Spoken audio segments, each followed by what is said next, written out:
एक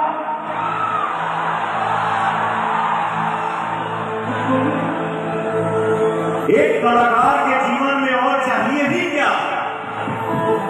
पैसा आएगा जाएगा, टिकेगा नहीं। बट ये जो दिख रहा है,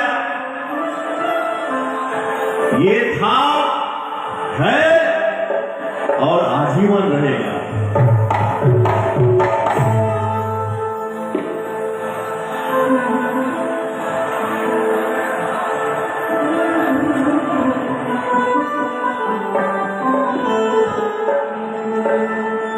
मंच में उपस्थित, मंच के बाएं, मंच के दाएं, मंच के सामने हमार जितना भी भैया चाचा माता बहन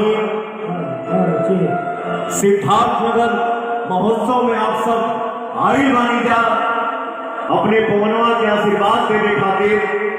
आज ये मंच से ये पवन आप सबको पैर छू के प्रणाम कर रहा